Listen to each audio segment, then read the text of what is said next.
mbokki xarit yi asalaamaaleykum wa rahmatullah ñu nuyuwaat leen ziar leen bu baax a baax sant leen ci kóolute bi ak ànd bi ñeel Fatick FM benn ci ay bànqaasu rajo Sénégal seen émission 30 minutes pour convaincre ñu koy daal di dooraat tey nag ci dimanche bi ñu fas yéene dalal ñaari candidat ku ci njëkk di Aliou Bintou Faye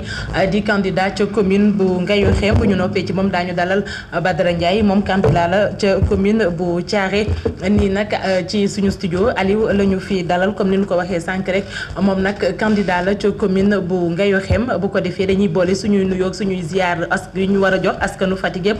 daal di ko jébbal mu daal di ñu ko tasal kenn ku ci ne jot ci ñu bàyyi ko mu nuyoo Aliou ñu ngi lay nuyu di la jaajëfal bu baax a baax ci nangu bi nga xam ne nangu nga ko wuyu si ñu ko fii ci Fatick FM. Eram maa ngi lay jaajëfal man itam maa ngi lay gërëm di la sant. ci dalal bi nga xam ne dalal nga ko waa Nouvel Élan yëpp et à travers ce mouvement seen leader Aliou Bintou Faye bi nga xam ne moo dirigé la coalition Defar sa gox dans la commune de Ngayokhem ni ñu ko waxee. jërëjëf Aliou Faye ni ñu ko waxee sànq yow yaa nekk candidat ci commune bu Ngayokhem nga jiitul coalition Defar sa gox coalition Defar sa gox nag ñu fàttali ki ko jiite comme ni nga ko waxee yaa jiite it kuréel bi ñu dippee Nouvel Élan Aliou suñ la fi dalalee li njëkk a ñëw suñu xel rek ci ñu laaj la ko mooy Aliou Faye ku ko xam ko ak maire bi fi nekk Mbagnick Ndiaye muy sa kilifa mu nekkoon sa kilifa laay wax ci wàllum politique ngeen àndoon liggéey lu yàgg nga xëy rek daal di ber sa daara lan moo waral loolu. damay rectifier Mbagnick Ndiaye mosul nekk sama kilifa politique. ah bon waaw la raison man def naa 12 années mandat commune Ngayokhem moom mu ngi doog a def 7 années. En 2014 reconfiguration politique moo tax ñu ànd en 2014. mu nekk ci ay jafe-jafe sollicité waa FIS doomu Ngayokhem yi jàppale ko pour mu mën a nekk maire année boobu dafa jànkonte woon ak ay difficultés parce que frère am bu mu bokkal benn papa moo nekkoon mandataire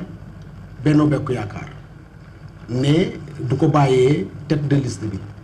day wut parce que dafa bëgg a nekk maire mu dem ba jaaxle xamul nu muy def mu def appel aux dignes fils du terroir. Je me rappelle année boobu man maa yoroon sama récépissé bëgg a dem élection municipale ma gis ne moom doomu dëkk bi la Macky Sall wóolu na ko def ko ministre alors il était ministre des sports mu ñëw jaaxle man ak samay ñooñ ñi nga xam ne ay jeunes lañ ñoom Jean Bosco ñoom Pape Tine ak ñeneen ñi nga xam ne ñoom ñaa la àndal tey jàppale ko ne ko ma jox ko solution ne ko il faut pas nga jël sa yëpp teg ko ci liste wula bi wula nee na dafa bëgg a dem bàyyi ko mu dem te yow nga demal sa bopp mu ne ma nan laay def ma ne ko man yor naa récépissé ñëwal ñu jël sama récépissé ñu dem élection gëmul ma insisté billaahi wallaahi taalaahi mu ndangu ci loolu ñëw ma jël sama récépissé boole ko ak récépissé Marcel Ndiané Ndiaye ñu dem arrondissement man ak Marcel ne sous-préfet dañoo bëgg a def coalition mu ne jox leen ma seeni récépissé Marcel joxe bosam ma joxe sama bos sous-préfet vérifié mu nekk 2 partis légalement constitués mu ne mën ngeen valablement def coalition ñu de tëgg suñu coalition mu ne nu ngeen koy tuddee ñu ne coalition bi benn noonu def lañ koy tuddee mu ne kan mooy tête de liste ñu ne Mbagnick Ndiaye la ñuy jiite loolu moo indi sama ànd ak Mbagnick Ndiaye mosul nekk sama mentor politique jàngaluma dara ci politique daf ma ciy fekk. dara ci fekk alors pour ñi bëri ñi nga xamante ni dañu jàpp ne Aliou Faye dafa war Mbagnick Ndiaye kon tey leer na ni ànd moo jotoon ngeen ànd ba tàqalikoo jotee kenn ku ci nekk demal na boppam. war su amee moom moo war jeunesse su Ngayokhem. ci li tax ma ne daf ma war man dama nekk jeune dëkk Ngayokhem moom moo war jeunesse su Ngayokhem parce que Ngayokhem dañu nekk jeunesse. mu jóg président Macky Sall jiital ko ci département bi Ngayokhem porté choix boobu Macky Sall def ci moom jàppale ko ànd ak moom pendant 7 ans jox ko ñetti ministère yooyu yëpp amu ci benn jeune bu mu jël yóbbu ko fa tey bu dee am na jeune bu mu pouvoir mu dëkk Ngayokhem ne taxaw mu ne kii maa ko jox poste directeur bi wala bii amul. xam nañ ci Biram Mbaru. Biram Mbaru c'est l'exception te li tax mu def ko nee na moom nijaayam la. c'est ça nit ñi xam nañ li xew. c'est le seul à qui il a fait confiance parce que mooy mbokkam boo demee Kalom loolu lay bàkkoo njuufeen boobu ñoom rek la jël teg leen ñi ci dëkk ba. jël ci biram yóbbu ko foofu leneen la mooy. bi mu jógee ministère de la culture il avait libéré 9 postes de directeur waroon ko joxewu ko li may wax nii du ay caaxaan ba doon ñu ko fay jëlee mu nekk foofu di tendeefal xam bu yéenewu ko waa Ngayoxem su ko yéenewoon waa Ngayoxem jox leen ko. mais joxu leen ko ka ko remplacer moo ñëw jël poste yooyu pourvoir ko promouvoir ay jeunes département. mais Aliou man loolu soo ko waxee dina ma jaaxal parce que déjà am na beneen candidat bu nekk Ngayoxem Demba Diouf nekkoon na fi DAGE ci ministère NEPAD yow mi tey ji directeur des services techniques n'est-ce pas. ci direction des centres centre des œuvres universitaires bu Dakar. Aliou PDS nga bokkoon. bi Macky faloo mën nañu wax ne xëy na échiquier politique département bu Fatick nang ca meloon temps PDS melatoo ci woon noonu su ma juumul ay jamono doxteel gi sax yaa ngi doon ànd ak si toor ngeen des PDS alors est-ce que tey yu bëri bu la fi fekkee ñu bëri dañuy jàpp ne que Mbagnick dugal na ci loxoom duggalu ci loxoom tey duggalu ci loxoom ëllëg li may wax sama baat ca kaw et damay joxe ay firnde ñun ñëpp PDS lañ nekkoon y compris le président de la République yaa ngi dégg configuration politique ñun ñëpp a ànd jàppale Macky Sall mu nekk ci président de la République ñuy ànd ak moom man bokk ci étudiants yi nga xam ne dañ doon accueillir Macky Sall mu jaraleen lu ne ASEF ku nekk xam na ASEF Macky Sall jaral ñu lu ne daawee naa campus universitaire ba intérieur mooy bi ñu ko nommé primature ñun génération boobu ak ñoom Moïse Sarr ñoo doon ànd guddeeg bëccëg El Hadj Souley Biram Mbaru Madiangane Fall ñooñu ñëpp ku lum juum mais génération boobu ku nekk xam na ko man dama def mouvement étudiant ba may def mouvement étudiant Mbagnick taxul ma nekk mouvement étudiant dama xeex université ñëpp xam ma fa may dooleel étudiants yi jógee région Fatick di leen jàppale ci social logement bourse sociale et cetera ba politique bokk naa ci ndaw yi nga xam ne ñoo ci rafle amuñu mentor bu leen jàppale man lépp lu ma am xëy na dama ko ñafe ba egsi ci mais amul kenn ku ma pousse ba ma nekk fii amul kenn ku ma pousse li ma am ci wàllu nomination muy sama service loolu promotion interne moo ko indi ñëpp xam nañ ne ba may dem kudd boobu Mbagnick Ndiaye ànduñu man 2009 laa dugg kudd il n'était pas ministre. yaa ko liggéey daal sa xarañte moo la fa mais loolu la ñi ma xam yëpp xam nañ ko président Macky Sall bi mu ñëwee au pouvoir Sitor était au coude j'étais là-bas Abdoulaye Diouf Sarr bi mu egsee dañoo concocté seeni affaire ne Abdoulaye Diouf Sarr kii boo ko fi bàyyee lépp lu mu xam mu yendu wala mu fanaan ci nopp Sitor c'est comme ça qu'on m'a amené une note d'affectation à Bambey j'ai reçu la note un jour à 11h le lendemain à 8h je suis allé à Bambey prendre service parce que man yooyu duma ci début wax duma ci kii falaa toog pendant 2 ans ba ñuy def promotion interne au coude ñu réunion directeur ba fa nekkoon bëgg a xam les cadres du coude il a demandé la liste des cadres du coude on lui a remis la liste sans moi quelqu'un du top management a dit la liste n'est pas exhaustive ñu ne ko lu tax mu ne am na cadre yi ci nekk te bokkuñu ci liste bi directeur bi delloo DRH liste bi ne ko je veux une liste exhaustive ne waa ji kan nga xam mu manqué ci mu ne ko ku tudd Aliou Faye mu ngi Bambey mu ne DRH bi demal indi ma dossier li may wax ni bu dee ay fen yàlla bu ma fekkee ngoon yaa ngi dégg DRH bi dem indi liste bi mu ne ko jox ma dossier Aliou mu jox ko sama dossier mu xam ne j'ai fait le mouvement étudiant mu xam ne j'ai été PS à la faculté des lettres mu xam ne j'ai fait ceci j'ai fait cela chef de département boobu ne ko moi j'ai besoin de lui dans mon département comme chef de service animation culture et sport parce qu'il sera en relation directe avec les étudiants il peut nous aider au coude noonu la directeur coude boobu signé sama décision ñu woo ma ne ma ñëwul ñu wuyu coude yéegul tiinu ma dem wuyu ji coude ñu jox ma sama décision loolu moo ma delloo coude ba ma fa nekkee je parle sous le contrôle des ministres yi may cité Ablaye Sow ba mu may nommé Mbagnick Ndiaye yéegul te moom wax na ko ci boppam Ablaye Sow def ma chef département culture et sport ma pare ak Ablaye Sow directeur bi fi nekk tey ñëw muy directeur Maguette Sène ba mu may nommé yëgul tiinul ci sama compétence ak sama wóoluma ak yaakaar ci man moo tax mu nommé ma yaa ngi dégg gis nga mag yenn yi doo ko wax moom lañ ko defal yëpp bu doon ñi ko bu doon président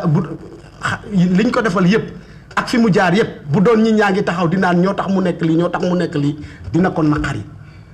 fii yàlla rek a fi nekk yàlla moo yor destin ñëpp la ma nekk yàlla moo ko tax ñi ma jaar nag ñu nommé ma ñooñu maa ngi leen di gërëm di leen sant mais Mbagnick am na fi ministre yóbbuwuma fa ñetti ministère ma ànd ak moom mosul di def ba xalaat mosuma consulter mosuma yéene yóbbu na fi ay nit màkka ay vigile sax yóbbu na leen màkka mosuma xalaat man dama nekk ak moom di liggéey wor bu dee am Mbagnick Ndiaye moo ma woraale ci toute la jeunesse da nga yoxem te jeunesse bi boo gisee ñu bàyyi ko tey ànd ak Aliou loolu rek moo tax waaw il n'a qu'à s'en prendre à lui-même bu ko jeunesse bi bàyyee muy dox di naan ay dif ma kenn wóoru ko nekku fi mantooru kenn dañu ànd daje ànd ca ànd ba mu bàyyi lañ waxante woon yépp ñun itam ñu bakku dox suñu dox. d'accord Aliou yow nekkoon nga président commission finance ci équipe municipale bi ñu nekk nii kon jàpp nañ ne la fa doon xew dara umpuwu la ci. tey xëy na boo sampee sa ndënd c'est parce que na nga bëggoon mu doxewu ni tey concrètement lan ngay reprocher le maire sortant en termes de réalisation lan ngeen doon xaar pour lu jëmale Ngayoxem kanam te nga gis ne sottiwul. ci wàllu gestion ci collectivité territoriale boo Ngayoxem kenn mësuma dégg may ŋaaññi ne lii la def wala lii la def wala lii la def. malgré que xam naa ne yu ci bëri am na noo xam ne bu ñu ko defee woon noonu mu gën a baax. li ñu dajee mën ak moom du question damay ŋàññi gestion wala du question et cetera xam nga lan la. yéen ñëpp xam ngeen ko dañu toog di ànd ba sama dëkk organiser wu ne dañ may tuddee làmb mu ne moom du autoriser làmb boobu ne làmb boobu du fi am parce que kii ngeen koy tuddee bu ngeen ko fi tuddee fii ba 1 mois réseaux sociaux yi moom lañ di xel di waxtaanee. nit ñi rajo yi ak télé yi moom la ñu di xel di waxtaane te man maay maire bi te man maay leaderu village bi loolu la ñu jote man ak moom. ci wàllu gestion bi nag même s'il a fait quelque chose on aurait pu faire mieux chaque jour loolu laay wax xam nga li tax en 2016 on a concocté un plan de développement communal. budgétisé à hauteur de 2 milliards. investir ci ay moyens ak ay fonds bi ñu koy def mobiliser des ressources humaines venant de Dakar pendant 15 jours. ñu dugg ci dëkk bi di waxtaan di def commune bi dugal ci xaalis plan boobu au moment où je te parle 0 franc réalisé wu ko ci ça c'est une perte énorme loolu taxul ñuy wax maire pendant les 7 ans yi nga xam ne nekk na ko maire amuñu benn partenaire au niveau de l'étranger amul benn organisation bu fa ñëw def fa ay projet mais gestion collectivité territoriale boo ci génnee coopération décentralisée lan moo fa des nous Ngayoxem nous sommes une commune pauvre on n'a qu'un seul marché qui ne génère pas de ressources suffisantes boo yaakaaree ay fonds de dotation fonds de concours ay maigre moyens yooyu mënu tax nga développer commune la fa nekk Macky Sall moo ko fa def tey bu amee bilan bu muy campagne na gërëm Macky Sall clôturé naa muru école bi lay wax courant bi def naa ko te loolu bu dul woon PUDC bu fa jara du ko mën. mais il ne prononce jamais non il ne prononce jamais le nom du président de la République il dit que maa def courant bi maa def lii tey population Ngayoxem xamatuñu sax Macky lan leen lay def Macky lan la leen defal amatuñu sax président lu ñëw ñu ne ñoom la lu ne mu ne ñoom moom la il communique mal ñi ànd ak man yëpp ñoo ëpp fuuf ñi ànd ak moom mais buy dox day naan man opposition laa nekk xanaa kon Ngayoxem yëpp opposition lañ nekk man Macky Sall di ñëw fii ma mobiliser 11 cars mobiliser 7 véhicules yu ndaw ñëw fii ñëpp gis ko muy naan ay opposition dina ñëw teeru Macky Sall wax yu daanu ci saret. kon yow lan nga gis yow da nga gis ne moom parce que Aliou souvent sa discours mooy mag la na dem noppalu est-ce que li mu doon mag moo tax nga bëgg ko fi jëlee wala da nga gis ne que mënul. du loolu mais dafa tegul mbir mi ci yoon. mënul daal. dafa tegul mbir mi ci yoon bu bëggoon teg mbir mi ci yoon day jël jeunesse bi mu uuf leen mais dafa yor karawaasam di dóor xoolal di jël ay ñu muy segg di leen uuf ñoom Biram Barok ñeneen ñi parce que ñooy mbokkam. alors que la majorité des jeunes ñoom gisuñu seen bopp ci politique am la majorité des jeunes ñi ko yoroon en 2014 ànd ak moom ne ko dinañ la jàppale ba mu déjjati Wula Njaay mu aay moomu mu foor moomu mu nga xam ne département bi yëpp xam nañ ko jeunesse bi sax dañoo rëccu li ñu def suñ ko xamoon ñu dem jàppale Wula. léegi tey yow Aliou bu fekkente ne suñu borom dogal na nga gagné commune bu Ngayokhem laataa ñoo yegg foofu sax yaa ngi ci campagne bi gis nañ ne yaa ngi ci bu baax sax ay di def ay visite de proximité lan mooy programme bi ngay présenté askan wi ci biir visite de proximité yooyu. sama programme ñëpp xam nañ ko journal Le Soleil sax génne na ko bërki démb. après bi ko waa AS génnee Walfadjri def ci benn reportage xaw ma reportage la xaw ma revue de presse. génnewaat ko ci journal bi démb. man mon programme est axé sur 22 points mënuma fi nekk sax di naan di leen lim linéairement mais mën naa ci joxe quelque parce que waxtu temps bi dafa gàtt. dafa gàtt effectivement. Ngayokhem seen problème majeur mooy problème état civil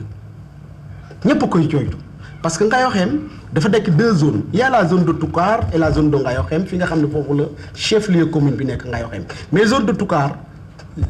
coiffé 9 villages yooyu dañoo sore ñoom am na ñu ci am frontière ak Jaareex ak Bawol maanaam Ngoy ñooñu pour ñu am extrait dañuy war a dawal saret ñëw ba Ngayokhem wala ñu dox ñëw ba Ngayokhem des fois dañuy ñëw ba egsi ñu ne leen maire bi nekku fi xaar leen signature maire bi moom Dakar moom samedi ba samedi lay ñëw Ngayokhem xam nga loolu musiba la ma ne ci base loolu laa basé wu ma ne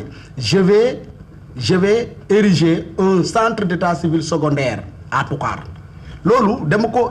jël exemple bi ma defee benchmarking dem ba commune Malicounda gis ne def nañ ko fa diggante Malicounda ak Nianing il y a Mbour qui est à l'intérieur et puis les zones sont distantes ñu maire ba fa nekk def à Nianing un centre d'état civil secondaire mu nekk lu baax lu population yi saluer mu gën a jegale service su commune bi ak population yi ma ne dinaa ko def Toucar. Toucar c'est un gros village. Toucar c'est le plus grand village malgré que Ngayokhem est chef lieu commune. mais Toucar moo ëpp Ngayokhem. donc man en terme de population. en terme de population en terme démographique. Toucar moo ëpp Ngayokhem. foofu bëgg naa fa def un centre d'état civil secondaire. waaw loolu déjà c'est un axe fort de mon programme. les autres axes sont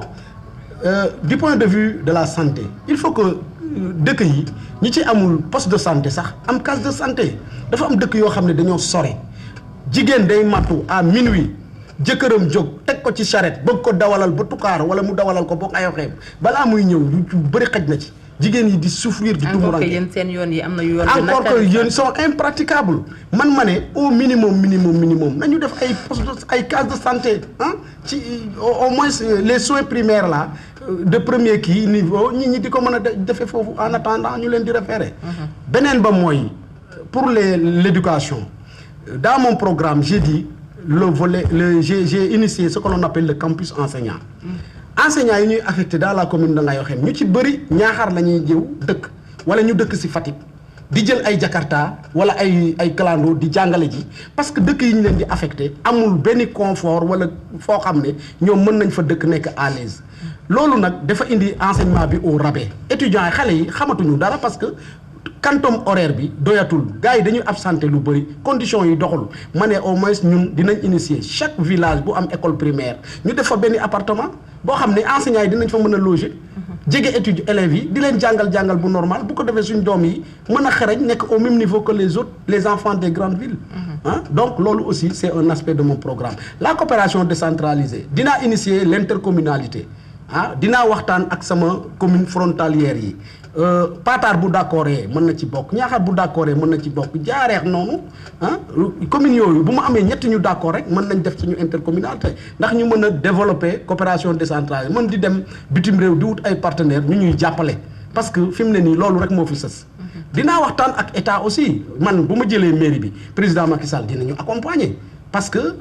yenn yi ñàkk a waxtaan rek la ñoom dañu toog fii rek day loolu lu ñu leen di envoyer li ñu leen di jox mais bu may jël mairie bi le lendemain dinaa fexe gis président waxtaan ak moom bu jàppale commune Ngayokhem. voilà donc yooyu vraiment yoo xam ne mënoon naa fi fanaan ba suba di wax samay programme la jeunesse elle est désœuvrée dama am zone bu tudd zone bu yoo xam ne maraîchage def fa développé mais malheureusement mënuñu am puits amuñu moyen pour am ay puits ay teen village bu ñuy wax ndox je vais chercher des partenaires yu ma defal ay mini forage pour ñu développer le maraîchage ñoom nee nañ bu ñu fa amee ay forage seen doom yi moom dootuñ génn ci zone bi di dem Dakar parce que loolu mooy seen métier dina xëyu ndaw yi dina ko régler loolu mooy seen métier l'autre le désenclavement la zone de Bari Ndondol Bari Sine Ngonin Ngangarlam bu xesee taw ñooñu bokkatuñu ci commune bi ne la ñuy def di dem Bambey mënatuñ sax ñëw Fatick wala Niakhar parce que kii la zone bi dafa argile et puis ndox mi vraiment day dagg yoon yi ma ne bu ñu jëlee commune bi nañuy fexe à l'interne ni ñuy defaree yoon yu baax ak yoon yu mag. au moins ñoom itam ñu sentir seen bopp xam ne ci lañ bokk. ci lañu bokk effectivement am na solo mu mel ni waxtu bi dab na ñu xam nga 30 minutes moom bariwul. te am naa gan buy ñëw. yokkal tuuti na xaar. dernière question bu ma bëggoon laaj Aliou tey nan ngay gisee sa avenir politique wax nga ko nee nga ki nga jàmbaar lool fu mu dem danaan opposition nga bokk tey bu suñu borom defee mairie bi nekk ci loxo keneen Aliou Faye nan lay gisee avenir politique am. mairie bi nekk ci loxo keneen man j'envisage pas ça parce que xam naa li ma liggéey. da ngay gagné yow je gagne moi je vais pas au combat pour perdre. d'accord damay gagné te population yi fi ma jaar yëpp nee nañ man damay gagné. su ma gagné wax naa la ko tant que te posé woo ma question bi su ma gagné dem ci président ñu toog mu jàppale ñu